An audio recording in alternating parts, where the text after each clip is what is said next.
Hello, আসসালামু আলাইকুম। সবাই কেমন আছেন? আমি আলহামদুলিল্লাহ আপনাদের দোয়ায় ভালো আছি। তো বেশি একটা ভালো নাই, হয়তোবা বললে আল্লাহ তাআলা নারাজও হতে পারে। ভালো না থেকেও ভালো থাকার অভিনয় করতেছি। আজকে ৫-৬ দিন ধরে অনেক জ্বর, কাশ, তারপরে বমি, মানে সব কিছুতে একবারে লাগিয়ে আছে। অনেক অ্যান্টিবায়োটিক খাইতেছি, ওষুধ খাইতেছি, কেন জানি ছাইড়া, ছাইড়া উঠতেছে জ্বর। তো দেখি পরীক্ষা করাবো।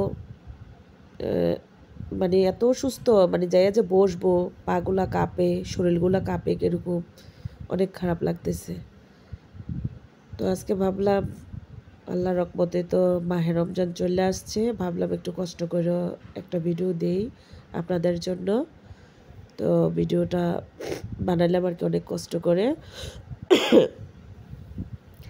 আজকে পাঙ্গাস মাছ দিয়ে, টমেটো দিয়ে, পেঁয়াজ দিয়ে বোনা করছি।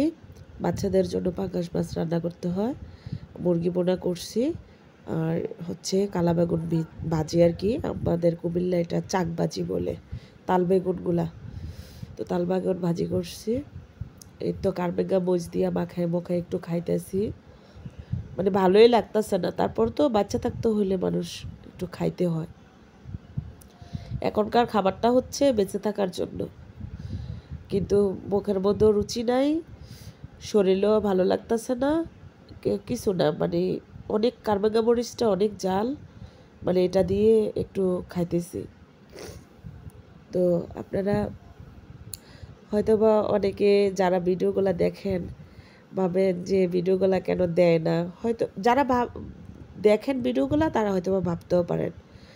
তবে শুধু মানে জ্বরের জন্যই দেখবেন, মেয়ে হোক ছেলে হোক, শরীর ভালো লাগে তো দুনিয়ার সব কিছু ভালো লাগে। শরীর স্বাস্থ্য যদি অসুস্থ হয়ে যায়, ভালো না লাগে, তাহলে দেখবেন ভালো কথাও ভালো লাগে না, আর দুনিয়াতে কিছুই ভালো লাগে না, মানে অনেক অস্বস্তি লাগে। যেমন আমার শরীরটার এরকম অবস্থা, আমার মেয়েরও এরকম অবস্থা। মানে আমার মেয়েটার আমি এত ভালোবাসি, তাও মেয়েটারও খোঁজখবর নিতে পারি না। মানে উইও ওর মতো না খায়া না দেয়া শুয়ে থাকে, আমিও আমার মতো না খায়া না দেয়া শুয়ে থাকি, এই অবস্থা।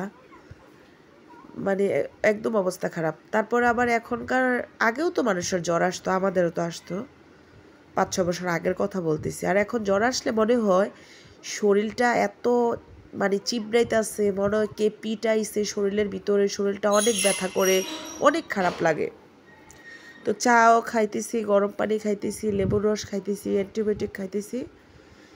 এবার লং টাইম হয়ে গেছে আমার। আবার আলহামদুলিল্লাহ, আগে যখন অসুস্থ হইতাম, মানে এক ডোজ ওষুধ খাইলে আল্লাহর রহমতে তত একটা মানে অসুস্থ আর থাকতো না, চলে যেত। এইবারে বেশি কেন জানি এত লং টাইম নেওয়া, মানে অসুস্থ হইতে আছে কেন সেটা জানি না।